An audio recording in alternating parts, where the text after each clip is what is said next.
I'm Adam Evans, Director and Co-Founder of Levick Stanley. Levick Stanley is a specialist recruiter for change, transformation, tech and data roles, which I set up in 2017 with my business partner, Jonathan Cox.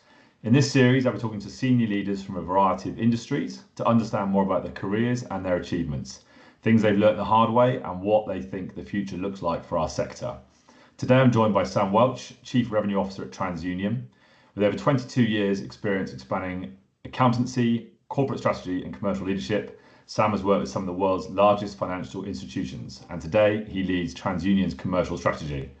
I've had the privilege of knowing Sam since 2011, as he then reported into my sister-in-law, Kate, at PwC. We have tracked his career since then, and before he joined Experience, we did have him an offer to join British Telecom, which he turned down.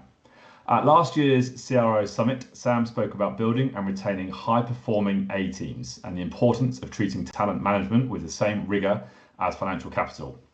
I remember reading this at the time, and I was downstairs in Zara home looking at cushions and thought to myself, I need to pick Sam's brains on this, as this topic really resonates with many of my clients' feelings and indeed frustrations. Sam, as I just referenced, you spoke about the importance of building an A team last year. For you, what defines top talent and how do you identify it during the hiring process? Hey Adam, yeah, look, good to be on today talking about such an important topic. I think top talent is a hard one, right? I've had many examples where I've won in the market and I've lost in the market. It's about being able to call the losses early. In terms of how I look at top talent, I look for people that have a number of different skill sets. So one is they need to be proactive, they need to be initiative driven, and really making sure that they're just one step ahead of where I need them to be. So that's really important. Linked to that is being a strategic thinker as well. So they're not just in the here and now, but they're making sure they're creating enough space to look forward and look ahead to what's that journey, where can we go over the next 3 years. So again, not relying on me just to bring that. Someone who's a strong team player and leader as well. You need to be able to get on with the people that you're working alongside. A former boss that I used to work with often spoke about this analogy of you crossing a river. There's the speedboat approach from throwing the cans of beer into the river and getting there fastest, but not in necessarily the best way, versus a rowing boat where everyone's pulling in the same direction. They'll get there a bit slower, but you'll have got there in the right way. And I always kind of have that at the back of my mind. Having a growth mindset is really important as well. So being willing to take constructive feedback and do something with it, and seeing feedback as a bit of a gift as well. So again, another partner I used to work with at PwC spoke about surrounding themselves with people smarter than them. And actually, when you look into a lot of the CEOs, the Mark Zuckerbergs, et cetera, of all the successful tech companies, they are surrounding themselves with the people who are absolute top drawer in terms of knowledge in their particular domain.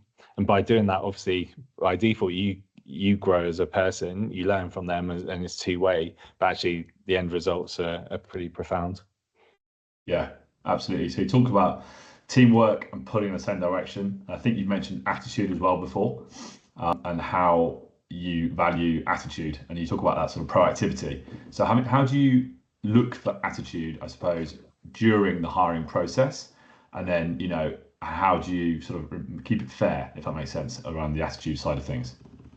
Yeah, it's a good question. I mean, for me, why attitude is important is you're going to have good times and bad times, right? You're going to have you need a dependable team around you. In every profession, barring the kind of accountancy where it's more technical, but largely in any profession, you're not brain scientists or surgeons and rocket scientists. You can learn on the job, but in order to be successful, you have to have the foundations of having that right attitude. When I looked at some of the roles I've had when I was starting at PwC, it was photocopying 4 lots of 350-page annual reports. It was doing a coffee run for 25 people with different coffees. I once bottlenecked Subway because I had 8 different orders for Subway, different breads and everything. So you should go and try that if you want to have some fun in a central London Subway. But so for me, it's the essence of what I look for in people. To your point, it's hard to test, right? And given the limited interview processes, it's really hard. So I try and get them to pull out the examples. Where have they gone above and beyond? And you can see it in someone's eyes. As a tie in with this, I like to have face-to-face interviews. To really, screen is fine, but I need to be able to look someone in the eye and probe as to where they have gone above and beyond across their careers. I also, maybe it's seen as being a bit cheeky, a bit naughty, but I've added a case study as part of my interview process for many of the roles that I look for. And that might land with them with a limited time to turn around. So it might be a 2-day turnaround, 3-day turnaround. It might be landing on a Friday, the interviews on the kind of Monday or Tuesday. Now, it sounds a bit harsh, but for me, again, that shows attitudes. And I've seen a number of examples where people have actually pulled out of the process as a result and said, look, it's not for me. Now, it's just one indicator for me as to, are they willing to go above and beyond when needed? Because the opportunity to potentially work in their dream job or next big job is important and worth enough to put that investment in, if that makes sense. Yeah, it does. I had the very same conversation this morning. I think you have to test it these days. I think the ball's in your court as a hiring manager or as a client, and I think there's so many candidates out there, and there's so much technology that you can use to get through every single first stage. It's almost, you need to go back a bit old school. There needs to be an interview, there needs to be a test, there needs to be, how do we separate those smart people who can use technology to actually people that can do it on the job. So I think, a case study dropped in last minute, especially over a weekend, you're going to lose people, and that just shows immediately your attitude's not there. So I think I had the same conversation as I said this morning, and I think it's bad. I think it's not old school, but certainly some old school tried and trusted methods, face to face. You will come to my office, you will spend 2 hours here. If you don't do that, that's fine. There's 499 applications that applied in the last hour. So I think, no, you're absolutely right. And I think it's the interview process is limited. And I think the best you can do is definitely face to face and more time with them. We had one last week. She went into their offices for 2 hours. She didn't know what to expect, and she just met the team and basically joined the team meeting and listened and gave advice back. And it was a very much two-way process. And that was the interview. That, the hiring manager, again, quite an old school chap, but just said, I will know after an hour with her in this room if she's right. And fair play to Jess, she did very well. But that feels like 1990s, how we used to do stuff. So I think it's a turning back in some ways, but I think when it's a very, very candidate rich market, that's the sort of levels you need to be doing. So you mentioned that. Like the technology piece it's really hard now to determine, in theory, as long as people have got access to some form of chat GPT, CVs can all look absolutely stellar now. And it becomes more challenge for, certainly into your world, as you're referring candidates into organizations, but and into us as well, to make sure that you're putting those extra layers in to just add that rigor to process. And to your point, just making sure that you're filtering out those ones that are just leveraging technology. Yeah, exactly. And lots of people are just having 10 CVs, saved on their desktop. So click apply for that one, and then send the right CV to the right place. So I do feel for those guys who are running this sort of applicant tracking systems, as part of the business, to then go, right, great, I've got 500 CVs for this, but who's genuine? Is this person? Does this person have this skill set? So it is challenging, and I think I do have quite a lot of sympathy for those guys who are running those pieces of work as well. Huge advertising campaigns and what have you. So it is challenging, I think, from all angles. I guess it leads me to my next point. You mentioned during that interview a year ago, so hopefully you can remember, but you said talent management deserves as much focus as financial capital management. What does that look for you in practice at TransUnion? Yeah, thank you for quoting me on that presentation. I know it might sound a bit cliche, but everything for me starts with the people around you. And that's certainly, this is in the world as we're talking now, it's in 2025, pre-AI being fully adopted. Who knows where the world might look in 10 years' time, but we'll stick with the people side for now. When I got this chief revenue officer role last year, I restructured my team. I spent a long time thinking about the right structure to set us up for success. So having that kind of strategic thought into it.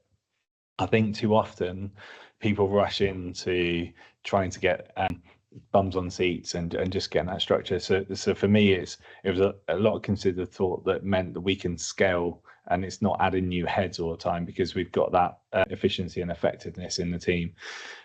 That led to a number of promotions I might touch on later. So for me, in terms of actually managing talent, I want to make sure that we're always being effective on objectives and metrics so we can identify how people are tracking firstly. Now, in a go-to-market sales function, it's pretty straightforward because we have so many metrics that we can monitor our people against.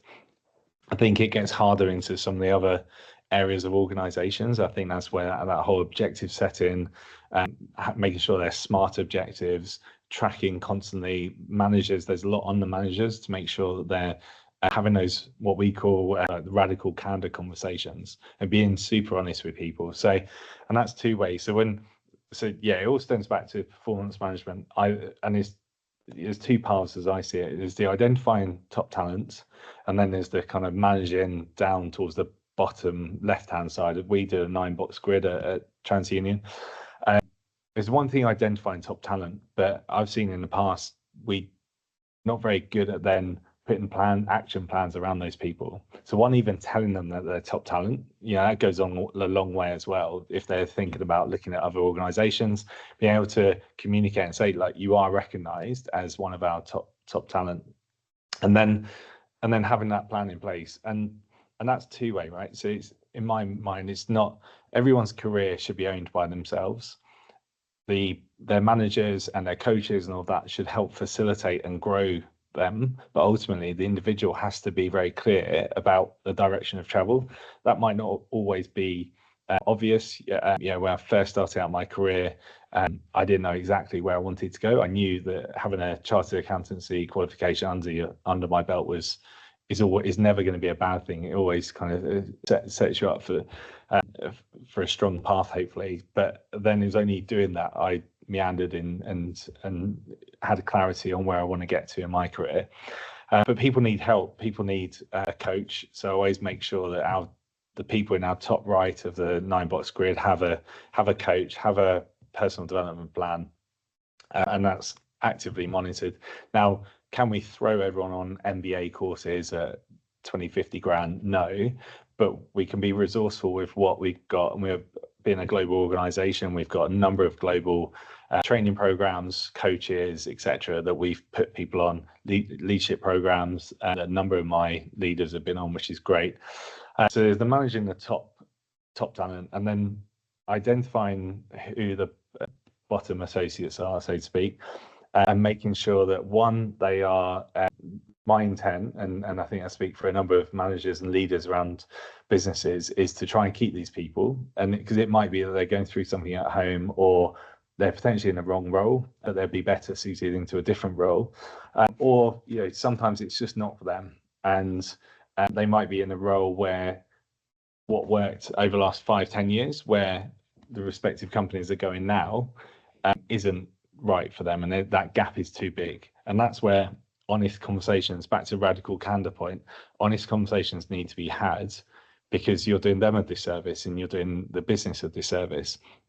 Obviously, being a go-to-market sales role, I'm responsible for the revenue. I need the A players on the pitch all the time. So we have natural attrition and performance management, but that's something that in my mind, every part of a business should be doing, just as standard, really. Identifying, harnessing the top talent and managing the ones that need help or it's not quite for them. Yeah, definitely.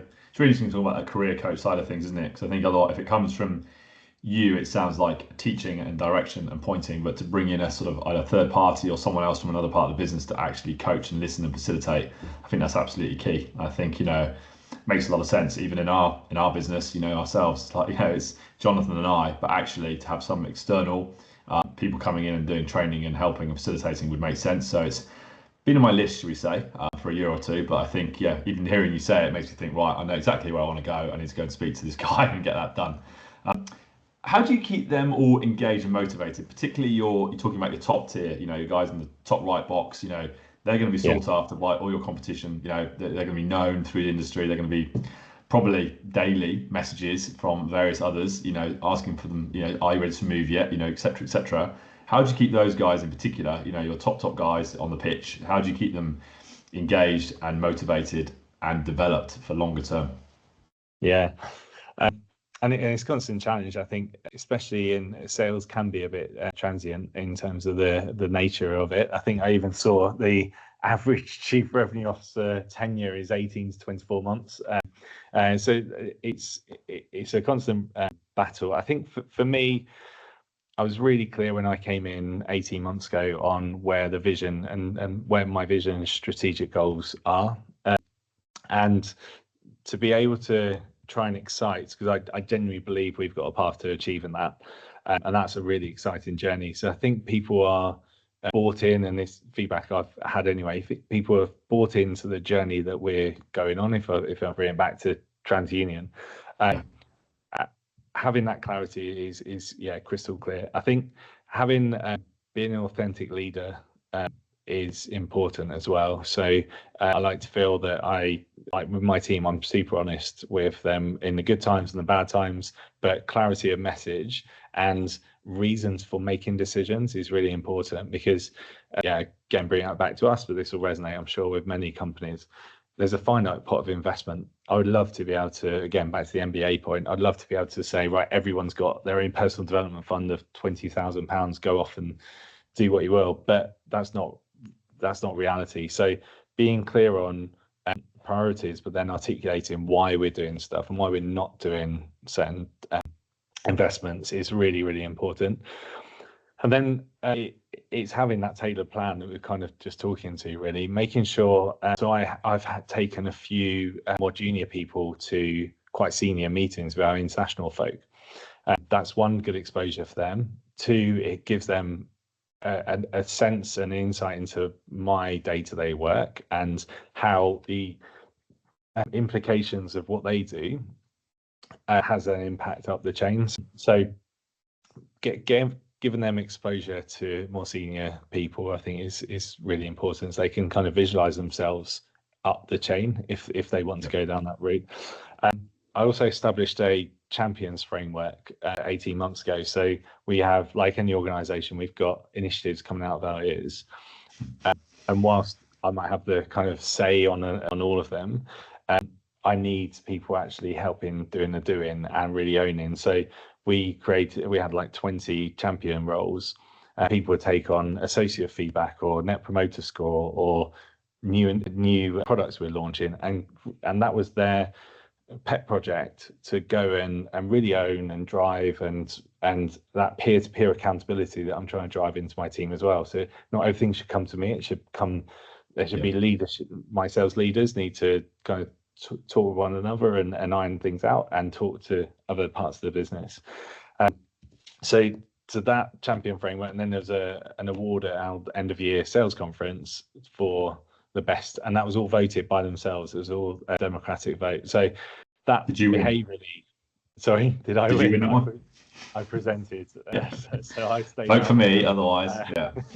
But it was a good way for people. I saw a number of people like really step up and take full ownership. That empowerment piece worked really well, and that was quite good to see. I think again, having really honest chats about where people's careers are going, having skip level meetings, I'm a big fan of those. But there's some people I mentioned earlier either might not be in the right role themselves, but it could be really well suited to another role. And there's some people that actually they've kind of run their course at say TU, but what I like is then seeing them go on and progress into the next role. So former CEO told me about the time when he was working with his coach, and his coach was actually saying a way to look at success as a CEO or whatever senior level is how many people that have worked for you then gone on to take on roles elsewhere in a senior position. Like in theory, that's a good metric as to have you developed your leadership team around you so they can kind of step up either in the organization or elsewhere. Yes, Sam, I agree. It's a good measure. I suppose it really is, to see those guys that have worked for you that have then fled your nest to gone on to be successful. It must be a real reward as well, even though it's probably at the time like, no, don't leave, you're on my A team. But actually, 1 year, 2 years down the line to see that success, because of, I guess, the stepping stones you put in place for their career and how you facilitated, as you've said, to make those steps forward. So yeah, it's a really good measure. It's really, really interesting.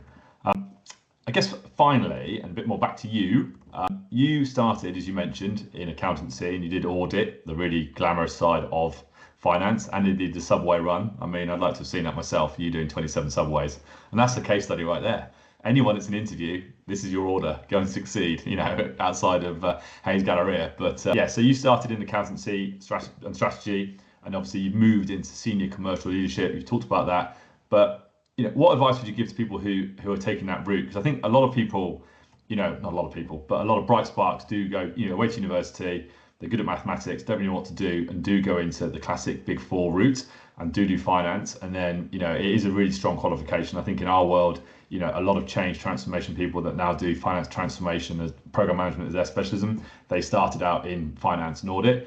So what advice would you give to those guys, particularly people early on in their career who are, probably just finishing their 3-4 year accountancy qualification? What advice would you give to them to be, making that move out of the glamorous finance and into very glamorous commercial stuff? Yeah, it's hard.